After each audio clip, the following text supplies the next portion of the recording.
Pai do Senhor, irmãos, eu agradeço a oportunidade de estar aqui nessa noite. É realmente um privilégio, porque é um privilégio a gente passar para os nossos irmãos aquilo que o Senhor primeiramente passou para nós, né? Eu confesso para os irmãos que quando eu estava preparando, eu dizia para o Senhor: Senhor, o que é que Tu queres que eu fale para a Tua igreja?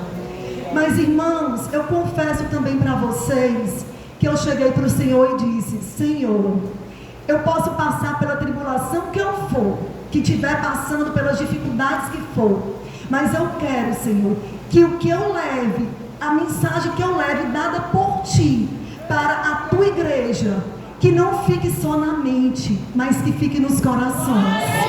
Irmãos, eu confesso a vocês que eu clamei ao Senhor e pedi ao Senhor que Deus fale a cada coração, mas que cada crente aqui presente possa não só escutar, mas possa receber, e que a palavra possa frutificar, que possa dar frutos, que possa semear, irmãos, porque o que Deus quer não é mais uma palavra. Vocês já ouviram várias palavras, nós já sabemos muitas coisas, pregações vocês já ouviram de como nós devemos ser como crentes, como esposa, como maridos, como filhos, enfim.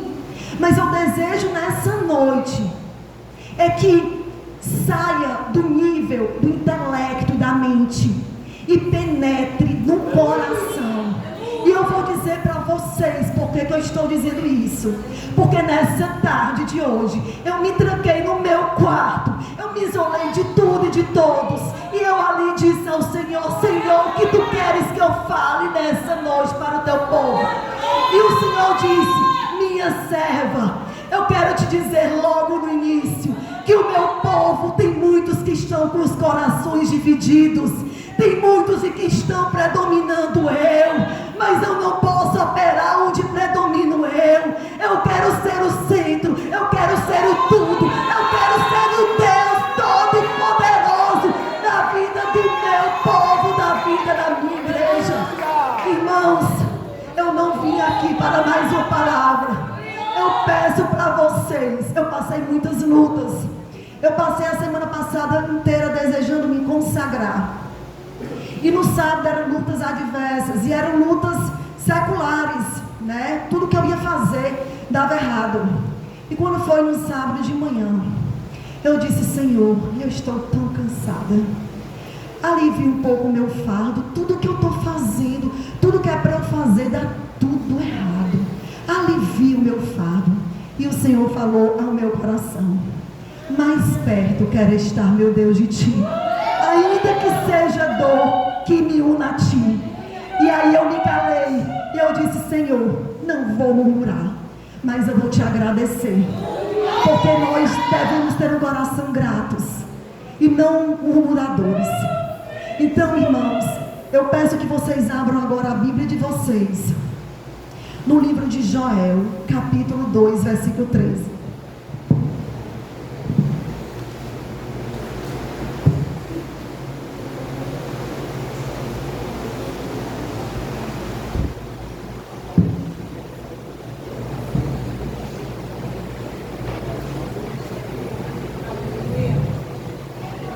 Diz assim, Joel 2,13: e rasgai o vosso coração.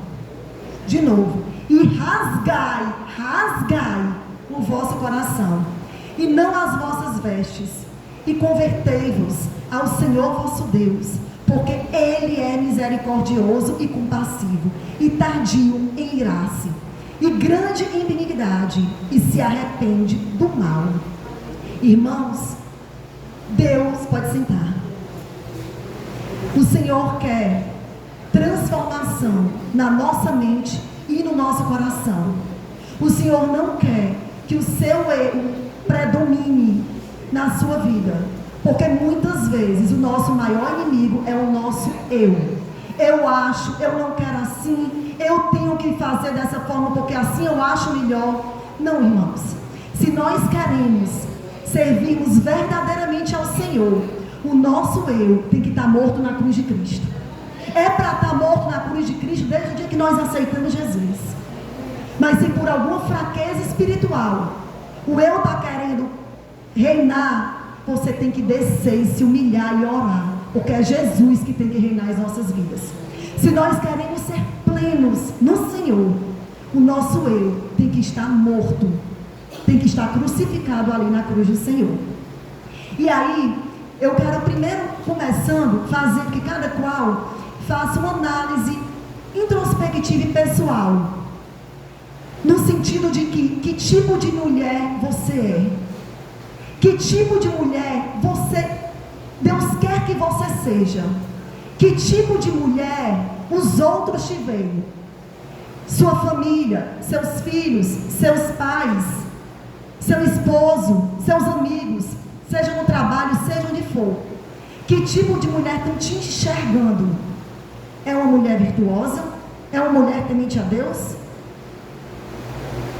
Outra pergunta que eu quero que as irmãs reflitam: se nós somos cristãs, nós temos que ter um legado cristão. Elizabeth Elliot, ela dizia o seguinte: o fato de você ser mulher não te faz uma cristã diferente, mas o fato de você ser cristã, isso te faz uma mulher diferente. O que nos diferencia das outras mulheres é o fato de nós sermos cristãos. É por isso que eu quero que cada um traga uma introspecção para você de que tipo de cristianismo você está vivendo.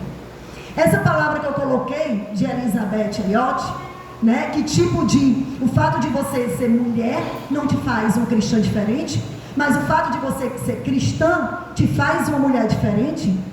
Hoje coloco para os irmãos, o fato de você ser homem não te faz um homem diferente, mas o fato de você ser crente, isso sim é o que é para te fazer um homem diferente. Então nós temos que ver as prioridades em nossas vidas. Nós somos reflexos de Cristo ou de nós mesmos? Hein, irmãos? Somos reflexos de Cristo? Estamos colocando Jesus como prioridade em nossas vidas?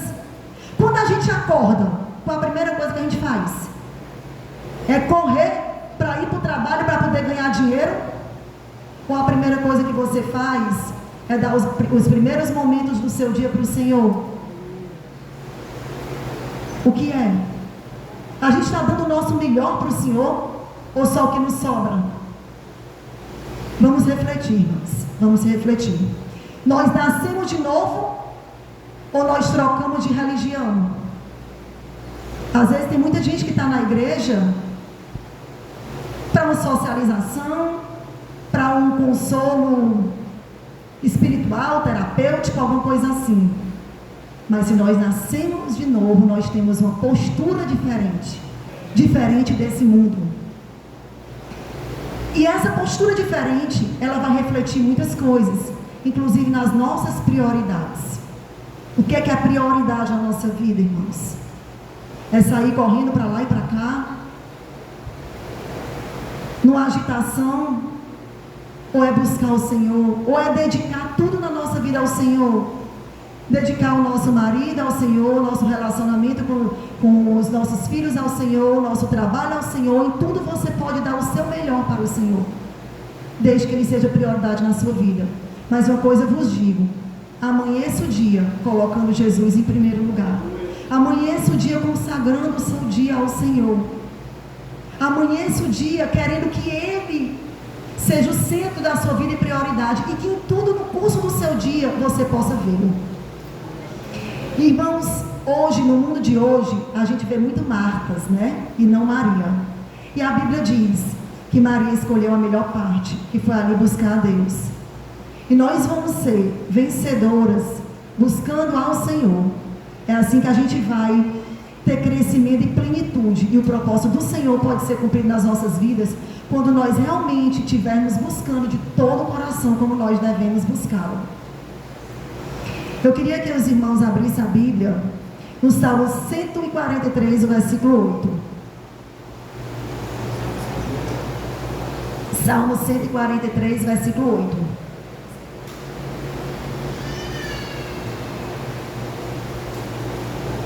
Irmãos, nós temos prioridades nas nossas vidas e temos necessidades nas nossas vidas.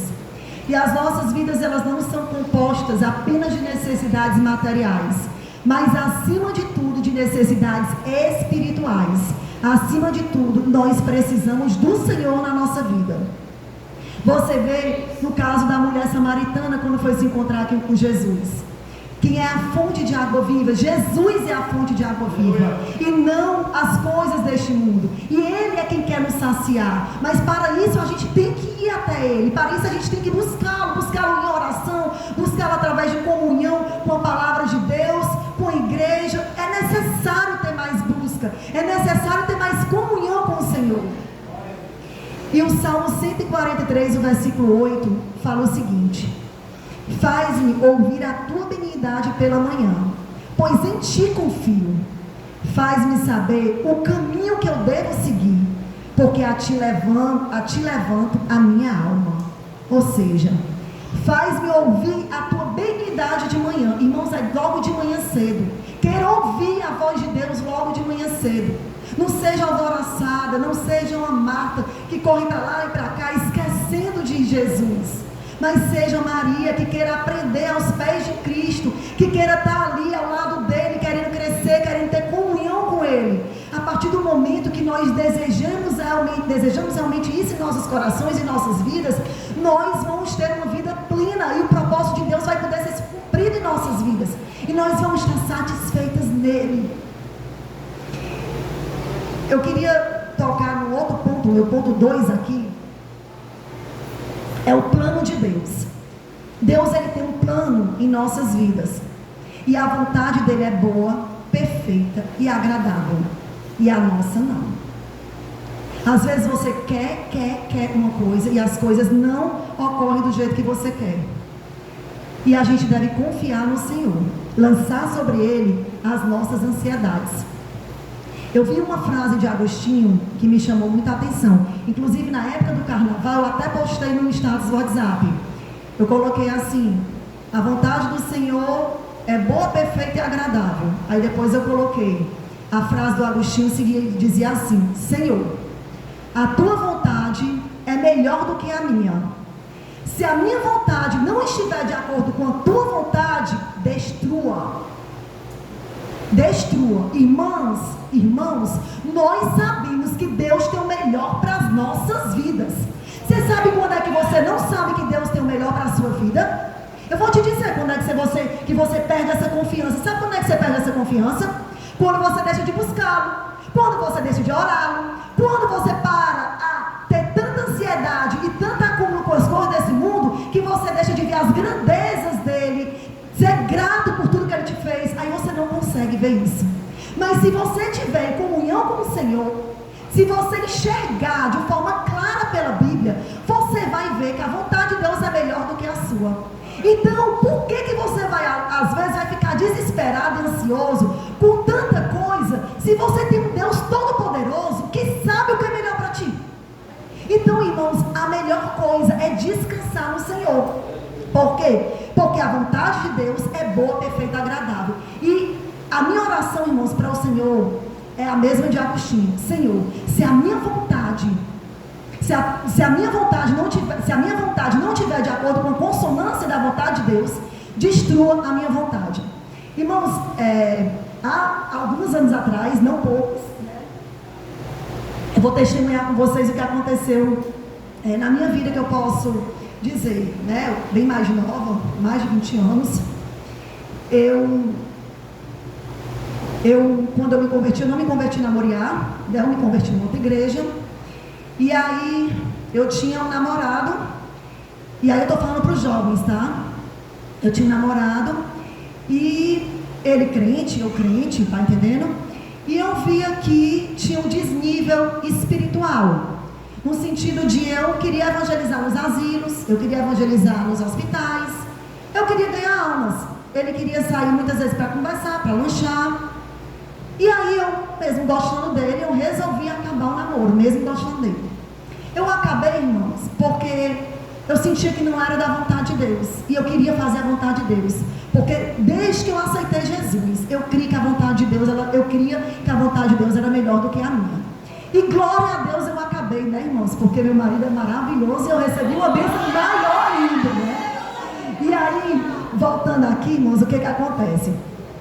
Eu percebia também que, às vezes, no relacionamento, irmãos, de jovens, Deus quer trabalhar primeiro em você. Às vezes você quer namorar, alguma coisa assim, mas você às vezes não está nem preparado para o namoro. Porque para você estar preparado para o namoro, você primeiro tem que estar, ligação com o céu, ligação com Jesus. Ele tem que te satisfazer, ele tem que ser pleno em ti. Se ele não for pleno em ti, como é que você quer dividir a sua vida com outra pessoa? Você vai fazer essa outra pessoa infeliz. Então não é assim, não vale a pena. Tudo tem seu tempo e a prioridade em nossas vidas é Jesus. E aí o que acontece? Quando eu era da outra igreja, eu tinha fundado, iniciado uma obra missionária, melhor dizendo, que era lá em Itapiúna, né? E aí quando eu cheguei na Moriá, a obra missionária de Itapiúna continuou. E certa vez nós estávamos lá, né, nas missões e tudo, uma irmã se virou na hora do almoço e disse assim: o pastor Glauco, ele não quer casar, ele quer ser eunuco.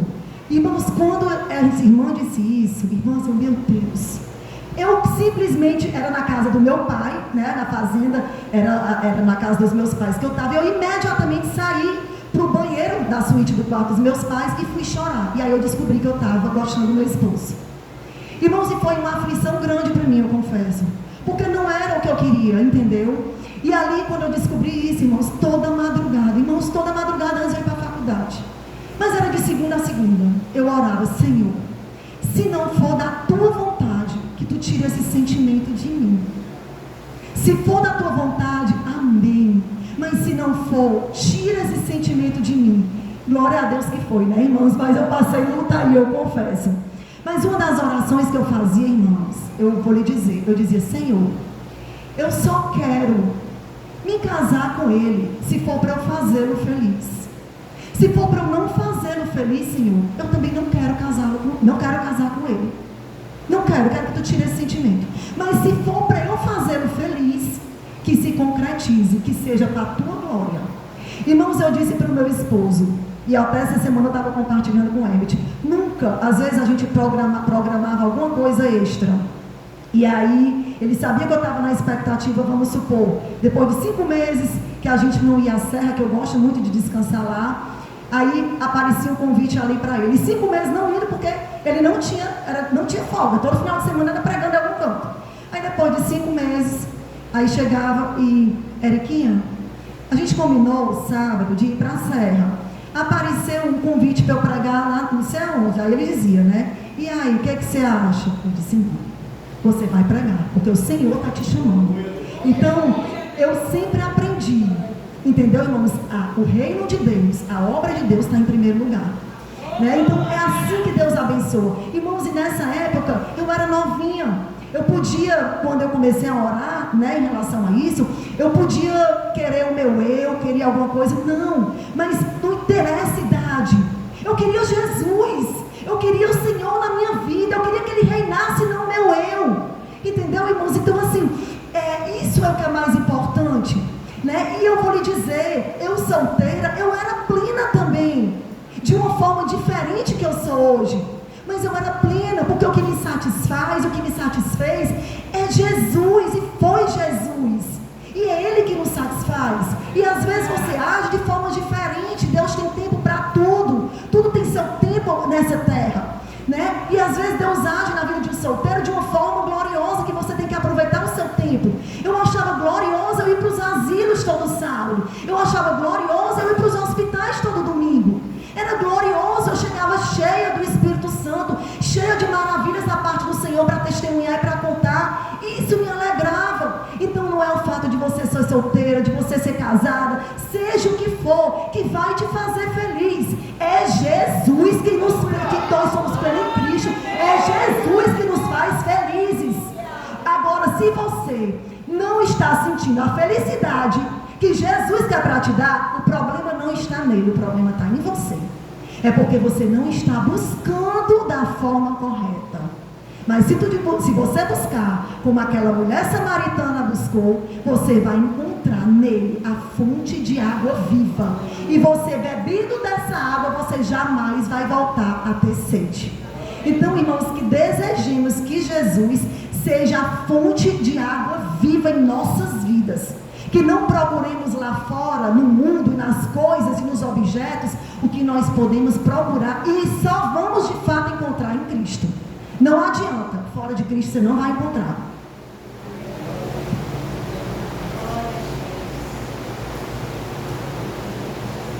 Continuando aqui, para os jovens, certo?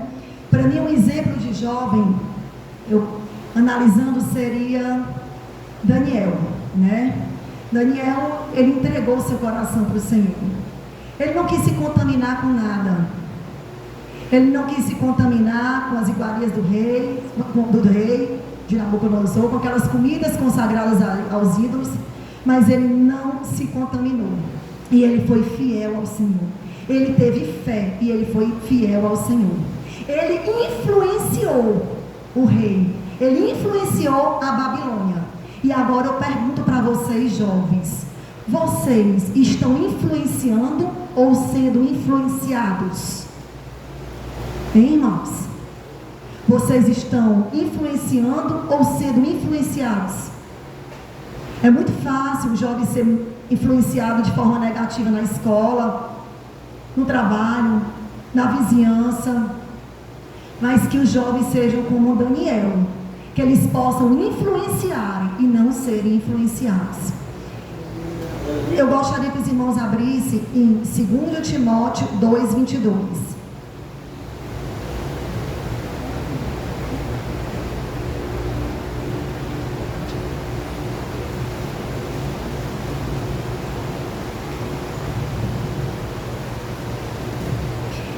Timóteo 2:22 diz o seguinte: foge também das paixões da mocidade e segue a justiça, a fé, o amor e a paz com que, com o coração puro, invocam ao Senhor.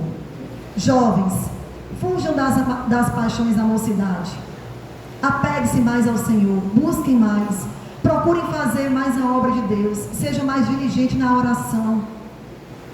Sejam mais diligentes, porque um coração puro, um coração devotado a Deus, isso é agradável ao Senhor. Eclesiastes 11:10 diz assim: afasta, pois, a ansiedade do teu coração e remove da tua carne o mal, porque a adolescência e a juventude são vaidades. Há umas 2 semanas atrás eu li uma frase de Spurgeon, certo? Que dizia assim: a ansiedade não resolve o teu problema do amanhã, mas ela tira a tua paz e as tuas energias do hoje. Às vezes o jovem, ele é ansioso por várias coisas na vida, e não é só o jovem não, a gente também, nós também, né? Nós também, adultos também. Mas não vale a pena, irmãos, não vale a pena. A ansiedade não vai resolver nada, o fato de você ser ansioso não vai resolver nada, não vai mudar o quadro da situação. A ansiedade não vai resolver o teu problema, não vai, simplesmente não vai. E é como diz Spurgeon: a ansiedade, ela não vai resolver o teu problema de amanhã, mas ela vai tirar a tua paz e a tua energia do hoje. Então o que a gente tem a fazer? Você me pergunta: irmã Eric, eu estou ansiosa com isso, com aquilo outro, e o que eu tenho a fazer? Irmãos, vamos colocar diante do Senhor, né? O que a Bíblia diz em Filipenses 4, do 6 até o 8? Diz que nós devemos lançar todas as nossas ansiedades diante do Senhor. Olha o que a Bíblia diz: não estejais inquietos por coisa alguma, antes as vossas petições sejam todas conhecidas diante de Deus, pela oração e súplica, com ação de graça. Oração e súplica, com ações de graça. E a paz de Deus, que excede todo entendimento, guardará os vossos corações e os vossos pensamentos em Cristo Jesus. Quanto ao mais, irmãos, tudo que é verdadeiro, tudo que é honesto, tudo que é justo, tudo que é puro, tudo que é amável, tudo que é de boa fama, se há alguma virtude nisso, e se há algum louvor, nisso pensar. Então a melhor coisa é você orar e colocar a sua ansiedade diante do Senhor, porque é Ele que vai resolver. Irmãos, eu me lembro que agora recente, eu estava muito atribulada com uma situação, né? Aí eu compartilhei com minha esposa, depois compartilhei com a Ivna. Enquanto eu falava, aí eu: Senhor, o que eu estou fazendo? Aí Deus falou ao meu coração. Enquanto eu estava falando com a Ivna, quando eu estava contando para a Ivna, O Senhor falou meu coração: para de falar e vai orar. Irmãos, tá bom, Ivna, tchau. O Paulo da Ivna deve ter tomado um susto com impacto que eu disse, tá, tchau, entendeu? Porque o que o Senhor falou comigo? Não vai adiantar. Ora e descansa. Ora, entrega. É isso que a gente tem que fazer. Irmãos, e foi glorioso. Porque aí eu entrei no meu quarto de guerra e comecei a aclamar, a orar e me enchi na presença do Senhor. E eu saí diferente. Mas o fato de eu compartilhar, por exemplo, com a Ivna, iria resolver alguma coisa? Não. Mas o fato de eu orar, sim. Porque ainda que não mudasse aquela situação, entendeu? Iria me fazer crer que eu fiz o que eu deveria ter feito e que Deus escutou de alguma forma, porque Ele é Deus, Ele cuida de mim, minha vida está entregue nas mãos dEle. Então ali eu já estava aliviado pelo fato de eu ter orado. Então, irmãos, às vezes a gente tem que fazer isso, parar às vezes de ficar ansiosos e ficar tacando murro em parede, achando que vai resolver, você correr para lá e para cá, falar para A, para B, para C, achar que é o pastor que vai resolver, achar que é seu esposo, seus filhos, qualquer coisa que vai resolver. Não, não, quem resolve é o Senhor, quem resolve é o Senhor. Então nós devemos parar e colocar tudo diante dEle, nós devemos buscá-lo em primeiro lugar, como a Bíblia diz, buscar primeiro o reino de Deus e a sua justiça, todas as demais coisas te serão acrescentadas. Então, o primeiro lugar tem que estar Jesus, e o segundo, irmão, Jesus, e o terceiro, irmão, Jesus, e o quarto, irmão, Jesus. Seja enxertado por Jesus, que tudo dará certo, tudo dará certo. Seja enxertado por Jesus. O fato da gente orar, irmãos, nos dá alegria, nos dá paz de espírito.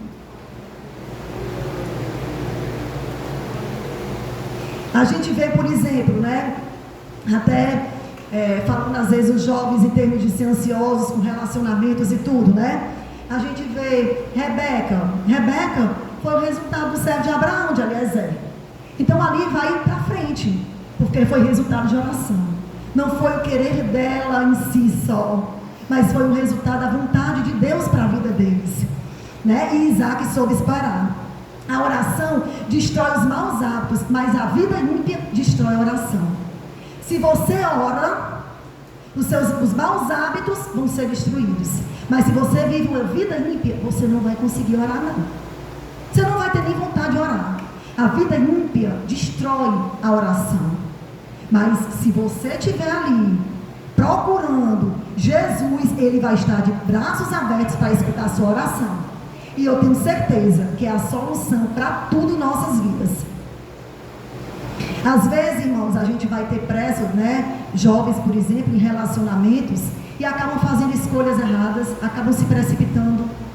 Por quê? Porque não oraram, porque não escutaram os pais. Irmãos, jovens, escute os pais de vocês. Eles têm muito a ensinar para vocês, sobretudo se forem crentes. Eles já passaram pela jornada do que vocês estão vivenciando hoje. E quantos vocês vêm desse jeito aqui, eles já estão vindo lá adiante.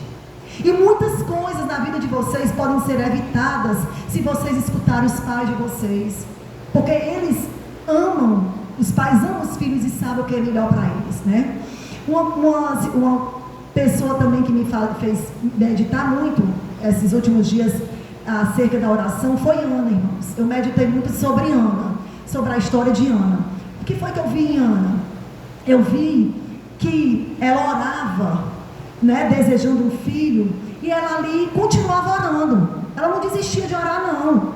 Ela foi humilhada por Penina. Às vezes nós mulheres, homens também, tem peninas nas nossas vidas que podem querer nos humilhar, nos botar para baixo, entendeu? Ana foi humilhada por Penina várias vezes, mas ela não deixou de orar, não. Ela chorava ali, mas as portas do céu e da oração estavam abertas para ela. Ela orava que gemia a ponto de ali achar que ela estava embriagada. Ela orava mesmo, não era oração, Senhor, não sei, não, era clamor, era aquela oração que vem do coração, de dentro para fora. E aí você vê como Deus supriu e realizou o desejo de Ana. Mas entenda bem, talvez se Ana não tivesse passado por aquilo tudo, toda aquela dificuldade para ter filho, toda aquela luta, aquela perseguição, aquela humilhação diante de Penina, talvez ela não tivesse um sacerdote como filho. Então precisou ela passar por todo aquele choro para ela ter Samuel. Irmãos, o que é que eu vi nisso? Eu vi que os nossos propósitos são menores do que o de Deus. Invertendo agora, os propósitos de Deus são bem maiores do que os nossos. Ana simplesmente queria um filho. Senhor, dá-lhe um filho. Mas Deus queria dar para ela um sacerdote. Deus queria dar para ela um Samuel. Então ela precisou passar por aquilo ali. Ela precisou descer. Ela precisou ser humilhada. Ela precisou descer para depois ela ser exaltada. Para depois ela ter um sacerdote como filho e glorificar a Deus. E hoje a gente está aqui contando a história de Ana como uma mulher de fé, uma mulher de oração. O Samuel não vinha, ela não se desesperava no sentido da palavra, não. Ela continuava orando, buscando e confiando. E é um exemplo para a gente. Ah, Senhor, eu estou orando, mas não está acontecendo nada. Ore mais. Ah, Senhor, mas eu já estou cansado de orar. Não é para ninguém estar cansado de orar, não, irmãos. Orar, todo crente tem que orar. Orar o que nos tira dessa terra, nos leva para o céu. Entendeu? Então nós temos que estar desejosos de orar, desejosos cada vez mais de buscar o Senhor. É orando que a gente escuta a voz de Deus, é orando que Deus nos escuta, é orando que nós somos cheios do Espírito Santo. A oração é a porta que nós temos acesso ao nosso Deus. E é necessário, irmãos, que nós oremos mais. É necessário que nós oremos mais.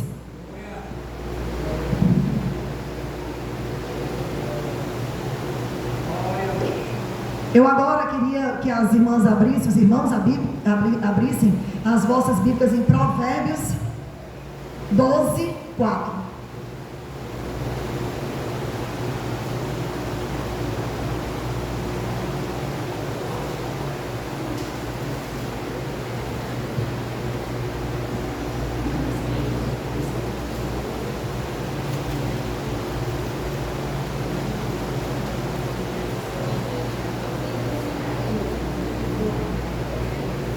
Diz assim, Provérbios 12, 4. A mulher virtuosa é a coroa do seu marido, mas o que o envergonha é a podridão dos seus ossos. Repetindo, a mulher virtuosa é a coroa do seu marido, mas a que o envergonha é a podridão dos seus ossos. Irmãos, o que é a coroa? O que a coroa significa? Uma pessoa com coroa é uma pessoa honrada, né? A coroa honra a pessoa, não é isso? Os reis usam coroa, são pessoas honradas. E o marido deve ter prazer e admiração pela esposa, independentemente, irmãos, de retorno. Eu vou fazer isso, o marido só vai... O que é que eu quero dizer, sendo mais claro ainda? O marido, ele deve ter um prazer na companhia da esposa. Ela não deve ser rixosa, grosseira, briguenta, que faça com que ele tenha vontade de ficar fora de casa. Ele deve ter admiração por ela. Ele deve amá-la. Mas eu quero dizer uma coisa. Irmãos, faça a sua parte independente de qualquer coisa. Seja a esposa que Deus quer que você seja. Eu lembro de Abigail e de Nabal. Nabal não era um marido bom. Ele era rude, grosseiro, insensato. E Abigail foi uma mulher apaziguadora, livrou Nabal da morte, inclusive quando Davi quis matá-lo. E nós devemos ser boas para os nossos esposos, independente de qualquer retorno. A gente deve fazer o que Deus quer que a gente faça, e não o que a gente quer. A gente deve fazer o que a Bíblia nos manda fazer, e não o que nós queremos. Conforme eu disse no início, irmãos, quando eu orava na minha casa à tarde, no meu quarto, trancada, o Senhor falava: há corações divididos. Eu não estou sendo pleno, reinando na vida de todos. E para que eu possa operar nas famílias, nas mulheres, nos homens, nos jovens, necessário se faz ter um coração rendido a Ele. Irmãos, logo que eu casei, eu li alguns livros. Na verdade, no namoro, meu esposo já botava um bocado de livro para eu ler, sabe, irmãos? Então, era assim, os livros eram, então eu fui preparada. Os livros eram assim, se tiver um avivamento em tal local, fulano de tal, estava ali na obra, teve um avivamento não sei aonde, e aí ele casou, e passou 6 meses para ter a lua dele. E aí, se fosse você? Amém, do mesmo jeito. Entendeu? Então, sempre foi preparada. E sempre querendo realmente aquilo que Deus queria. Eu sabia que aquilo era o chamado dele, eu queria estar do lado dele naquele chamado dele, né? E logo recém-casado, a gente leu alguns livros juntos, outros eu li separado, e me marcou muito a vida de Catarina Vambora, esposa de Lutero. Irmãos, como eu amo a história deles, né? Eu até vou ler, pedir até aqui o celular para o Herbert, para poder ler algumas coisas, porque eu acho muito profunda a história deles, porque eles eram um exemplo. Catarina era muito mais nova do que Lutero, muito mais nova, né? Lutero às vezes tinha um temperamento um pouco difícil, né? Assim, às vezes instável. A Bíblia, citam, né? Os livros contam a história, inclusive, de que determinada vez ele ficou dias e dias trancado no quarto e ele não comia, ele não saía ali do aposento dele, e nem para comer, nem para nada, né? E aí, quando Catarina viu aquela situação, Catarina se vestiu todinha de preto. E aí disse assim, quando ele viu Catarina toda de preto, luto, né? Aí ele disse assim, mulher, quem morreu? Que tu estás assim, de luto, de preto? E ela disse, parece que Deus morreu. E aí ele disse, tu falas que tá louca? Aí ele despertou para si, eu estou vivendo como se Deus tivesse morto. Então Catarina Vambora, ela chegou a ajudar o marido até espiritualmente. Aí ele vê o que naquele momento de aflição e de angústia que ele estava passando, ele não conseguia enxergar. Porque naquele momento, ele sendo um Lutero, que a gente sabe que ele foi, as proporções que ele teve, naquele momento ele não conseguia ver a circunstância que ele estava. Então, às vezes, a mulher tem que ter esse olhar também, para poder ajudar o marido em momentos difíceis, né? Outra coisa também, Lutero gostava tanto dela, amava tanto, que ele dizia assim, quando vocês forem falar de mim, falem da Kate também, porque o que eu sou hoje tem muito da ajuda dela. Ela me ajudou muito, ela faz parte da minha história. E ele chamava a Kate de minha patroa, né? Eles tinham um relacionamento muito bom. Quando ele adoecia, irmãos, ela cuidava dele com o maior amor do mundo, como se fosse uma enfermeira, né? Assim, era totalmente dedicada a ele. E assim, para mim, se tornou um referencial. E tem umas frases dele que ele diz assim, vou pegar até aqui, mas assim, não há lá, os irmãos veem?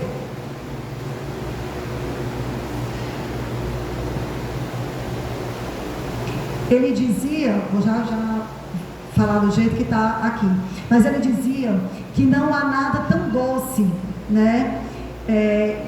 Um relacionamento tão doce, não há nada tão maravilhoso do que um relacionamento tão doce, como também não há nada pior do que uma separação tão amarga do que o de marido e mulher no casamento feliz, né? Ele dizia que não existia nada mais doce, comunhão mais doce e separação mais amarga do que marido e mulher no casamento feliz. Ou seja, comunhão, os dois estarem juntos. Não existe uma comunhão mais doce. Não existe uma separação mais amarga, com morte, do que com um casal que é bem casado, que está alicerçado em Cristo. Porque você só consegue se tiver Jesus, cordão de 3 dobras. Se ele tiver no centro, tudo funciona bem. Não há nada diferente dessa forma. Outra coisa que ele dizia o seguinte, vou ler para vocês. Minha Kate é tudo tão dedicada e encantadora que eu não trocaria minha pobreza pelas maiores riquezas do mundo. Ela era a preciosidade dele, irmãos. Mais tarde ele disse, não há na terra um laço tão doce, nem uma separação mais amarga do que ocorre num bom casamento. Finalmente é bem conhecida sua declaração. Não há relação mais bela, mais amável e mais desejável, nem comunhão e companhia mais agradável do que marido e mulher num casamento feliz. Eu vou repetir esse último, olha só. Não há relação mais bela, não há relação mais bela, não há relação mais amável e desejável do que marido e mulher num casamento feliz. Irmãos, aí eu vou perguntar, quando eu li todas essas coisas, né, esses livros e tudo no início, eu disse assim, Senhor, eu quero isso para a minha vida. Eu quero isso para a minha vida, eu quero que meu marido possa dizer isso. Por que a gente não vai conseguir isso para a vida da gente? Se a gente tem Jesus, se a gente tem o Espírito Santo. Por que a gente vai deixar o nosso eu muitas vezes dominar? Está errado. Aí ele falava, quando ele se encontrava deprimido, era a sua vez de ajudá-lo. Sentava ao seu lado e lia a Bíblia para ele, edificando o seu coração. Conta-se que certa vez Lutero estava bastante deprimido, não se alimentava e passava dias trancafiado no seu quarto. Estava cheio de dúvidas sobre se o que ele fazia era ou não da vontade de Deus. Catarina vestiu-se de preto e entrou subitamente no aposento. Lutero tomou um grande susto pensando que alguém tinha morrido. Catarina respondeu, ao que parece Deus morreu. A reação de Lutero foi imediata, levantou-se e saiu do quarto, agradecendo a esposa por fazê-lo retornar à vida. Ela chegou a ajudá-lo espiritualmente. Em termos de recreação, Lutero gostava de participar de jogos ao livre com a família, brincava com os filhos, né? E aí, irmãos, Lutero e Catarina também foram exemplos de pais diligentes. Eles disciplinavam os filhos em amor. Irmãos, pais diligentes não são pais que ficam ali às 24 horas do dia com os filhos, não. Você pode estar 24 horas do dia com o seu filho, mas se você não estiver ensinando, instruindo, sendo luz para ele, sendo exemplo para ele, não adianta não. Irmão, tem mulher que está dentro de casa, insatisfeita, e fica se estressando com os filhos, gritando com os meninos, tacando o pé a todo, aonde vier dando o pé no menino, gritando para lá, gritando para cá. Não é assim não. A disciplina bíblica é uma disciplina com amor. Com amor. Irmãos, eu acho que algumas irmãs aqui lembram do Glauquinho quando era pequeno. Irmãos, era uma bênção. Jesus. Quem lembra, era escola dominical para poder ficar quieta, a irmã Adriana ali lembra, né? Irmãos, parava não. Acabava o culto, meu esposo subia lá, ia logo perguntar como é que tinha sido o comportamento dele. A pobre da Ilha, minha irmã, já ficava com pena, já sabia que ia apanhar. Irmãos, ele simplesmente chegava e disse, filho, papai comentou com você, pediu para você se comportar bem. Papai disse que você ia ter disciplina se você não se comportasse bem. Como o papai disse, filho, o papai agora vai lhe dar 2 peias, certo? Para o meu filho, para o meu filho saber que o meu filho deve se comportar bem, deve ter reverência na igreja, na casa do Senhor e tudo, deve se comportar bem.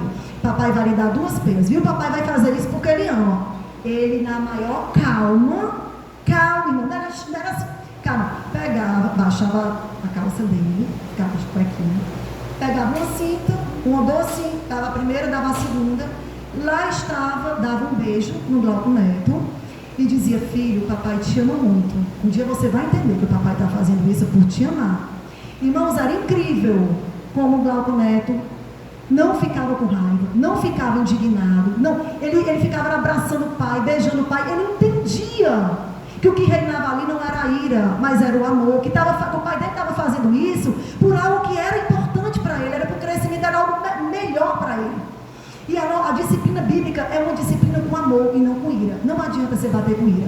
Resultado, o Glauquinho hoje é alucinado pelo pai dele.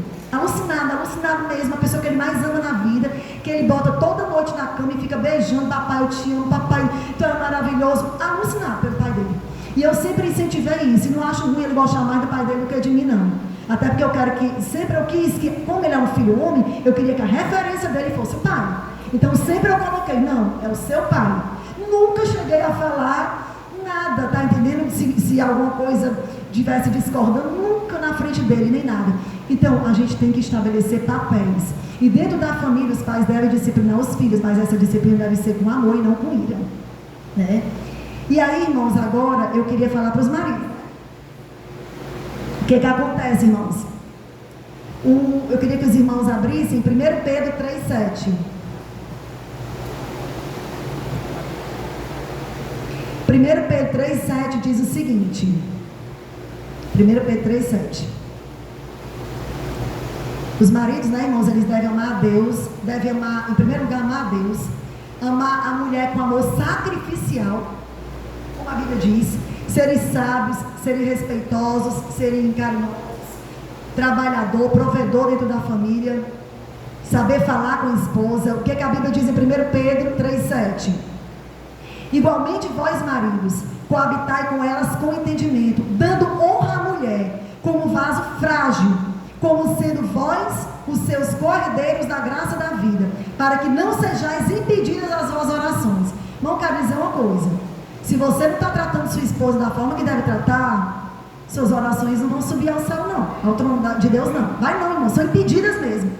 Há marido que quer tratar as mulheres como se fosse um homem igual a ele. Me desculpa até a palavra, um macho igual a ele.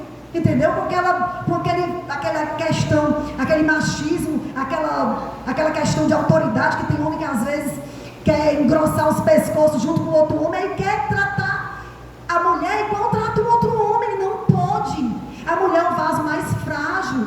Um vaso mais frágil, não pense no cristal. O cristal é delicado. O cristal quebra fácil. E o cristal, um cristal também, irmãos, ele é precioso, é valoroso. Então a sua mulher é valorosa, a sua mulher é preciosa. E você deve tratá-la com respeito. Você deve tratá-la com dignidade. Você deve tratá-la com carinho, com amor. Passando para ela segurança. Passando para ela aquela certeza de que você está ali do lado dela. Aquela fortaleza que o homem tem. Aquela segurança que a sua esposa possa se sentir forte ao seu lado. E não que ela possa se sentir como se ela estivesse só.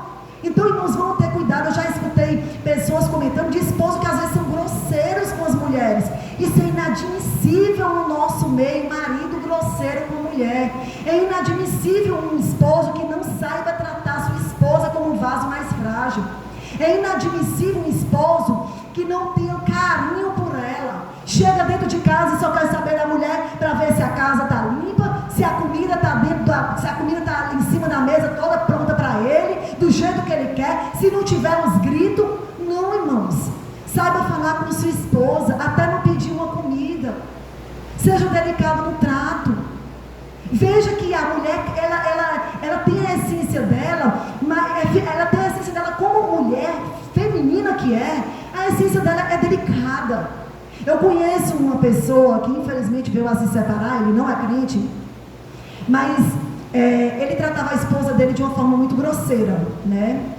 E essa pessoa tem um casal de filhos. E aí infelizmente ele só foi ver isso, só veio ver o erro dele após separar. Ele tem primeiro ele teve um menino e depois ele teve uma menina. E ele começou a ver o comportamento do menino diferente da menina. Ele começou a ver que a menina era bem mais meiga, bem mais sensível. Se ele falava de uma forma, da mesma forma que ele falava com o filho homem, beleza, não estava nem aí. Se ele falasse com a menina começava a chorar. E ele começou a entender que ele tinha errado no casamento dele, porque ele estava tratando a mulher dele como se fosse um homem igual a ele.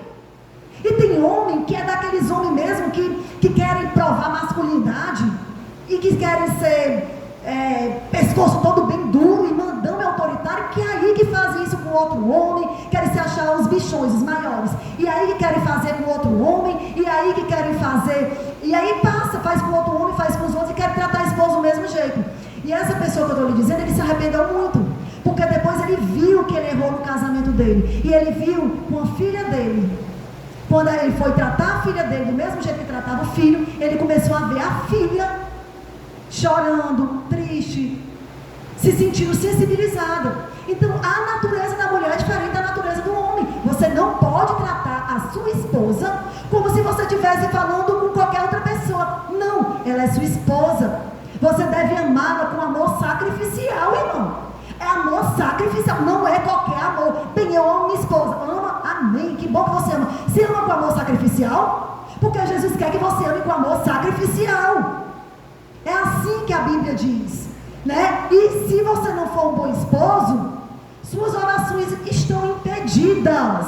Você tem noção do que é você ser um esposo que não esteja obedecendo a palavra de Deus? Você tem noção do que é isso? Até sua oração não vai ser aceita. Deus não vai escutar nem sua oração. Então, maridos, sejam esposos melhores. Trate-as como um vaso mais frágil. Lute pelo seu casamento. E pra gente, irmão, ter um desfecho, já que falei de mulher e agora de maridos, esposa e maridos, casamento. O que é que eu poderia definir para um casamento com sucesso, por exemplo? Trabalhe em equipe, de acordo com a submissão à vontade de Deus. Se você fizer a sua parte, Se seu marido fizer a parte dele, não tem como dar errado. Não tem. Não tem. Como? Se você é crente, você tem que fazer seu papel de mulher crente. Esposa crente, sendo submissa, independente de qualquer coisa. Se o marido é crente, tem que amar com amor sacrificial, independente de qualquer coisa. Se os dois fazem o seu papel, se os dois amam a palavra de Deus, por que o casamento do crente não vai ser o céu na terra, irmãos? Por quê? O que vai faltar? Se você está vivendo as escrituras como deve ver, por que vai ter briga dentro do lar? Não é para ter briga, não é, irmãos.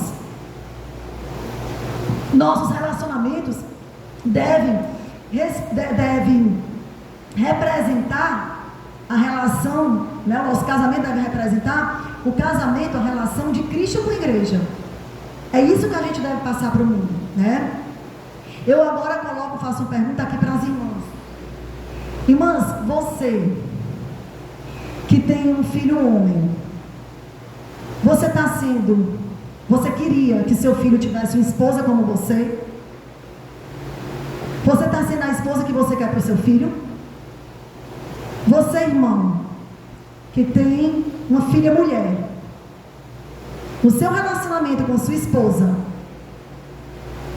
você está vivendo da mesma forma que você deseja que o marido da sua filha viva para ela, viva com ela? Irmãos, o Herbert está aqui, não me deixa mentir, eu digo isso não por nada especial, mas eu constantemente chego para o meu filho e digo: filho, e eu oro por ele, eu oro para que Deus coloque uma mulher de Deus na vida dele, que tudo seja no tempo do Senhor, que nada de ansiedade nem pressa, de jeito nenhum. Mas eu digo várias vezes, irmãos, eu não estou dizendo isso para me exaltar, irmãos. Deus sabe meu coração que não é. Ontem mesmo eu disse, filho, Deus te abençoe, que coloque para mim uma esposa como eu sou para o teu pai. Eu digo, sim, eu estou dizendo aqui sem hipocrisia, porque eu não acho que isso seja um mérito meu. Eu acho que toda mãe deve dizer isso para o seu filho. Toda mãe que realmente ama Cristo deve viver. E se eu tivesse uma filha mulher, eu ia dizer: filha, eu oro e espero que Deus te dê um esposo como seu pai. Então nós devemos ser exemplo para os nossos filhos. Seja filha mulher, que seu marido seja um exemplo, porque eles tratam os filhos da gente em referenciais. E um referencial, como eu falei, é tudo aquilo ali que ele vê dentro de casa. Então não estou falando isso para os irmãos para querer me gloriar, mas simplesmente porque eu sou pó, simplesmente porque eu sou falha, mas simplesmente, irmãos, porque eu tenho um desejo na minha vida, simplesmente de cumprir a escritura, simplesmente de fazer o que Deus quer que eu faça como esposa, simplesmente fazer o que Deus quer que eu faça como mãe, simplesmente de querer o que Deus quer que eu faça para os meus pais. Irmãos, eu procuro ser a melhor filha que eu possa para os meus pais, a melhor filha. Eu faço tudo pelos meus pais. Se em alguns momentos acontecer alguma coisa deles, em algumas coisas, sei lá, fizeram alguma coisa que eu não gostei, alguma coisa, ainda assim eu vou continuar amando e sendo a melhor filha que eu posso ter. Porque no dia que eu perder meus pais, eu não quero ter peso de consciência nenhuma. Eu quero saber que eu fui a melhor filha que eu pude. E eu quero fazer isso para a glória de Deus.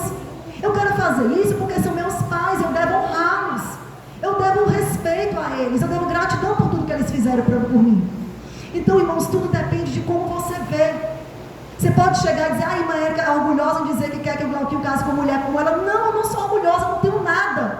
Mas o que eu tenho apenas foi o que Deus me deu, o que Deus me ensinou. O que eu quero para ele é que a esposa dele veja viva, o que a Bíblia manda viver. É isso que eu quero. E eu acho que tudo isso, irmãos, para a gente, para acontecer tudo isso nas nossas vidas, a gente tem que ter um coração voltado ao Senhor e não a nós mesmos. Irmãos, tem dia lá em casa, ontem mesmo, eu estava lendo e tudo, meu esposo não me pediu, mas eu vi que ele chegou morto de cansado, e chegou do trabalho, e aí chegou na igreja, nós fomos para o culto de oração, ontem foi a igreja, fomos para o culto de oração, depois fomos visitar um irmão, e chegou cansado, e foi ler, eu estava lá lendo, e quando ele foi dormir, era 1h38 da manhã, e eu estava lendo, e eu queria continuar lendo por mais tempo, e aí, as pernas dele estavam mesmo que fogo, e ele disse, ele não me pediu nada, estou com muita dor nas pernas. Eu estava lendo, por mim eu ficava ali com a luz acesa mais tempo, o meu abajur que fica do lado da minha cabeceira, e ficava lendo. O que foi que eu fiz? Apaguei o meu abajur, a luz do meu abajur, e fui lá massagear as pernas dele até ele dormir.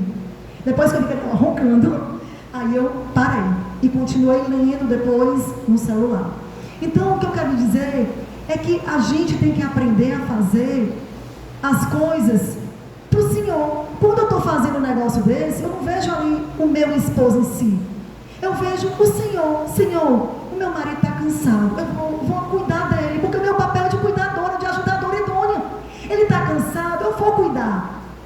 Até o fato da gente estar ali perto, expressar carinho, até isso consola, até isso eles gostam. Porque sente que não está só, que a mulher está no lado. E eu vou dizer uma coisa, irmãos. Eu não tenho nenhuma carência em relação a nada, em relação ao meu marido também. Porque eu digo isso agora para os irmãos aprenderem. Meu esposo é altamente carinhoso.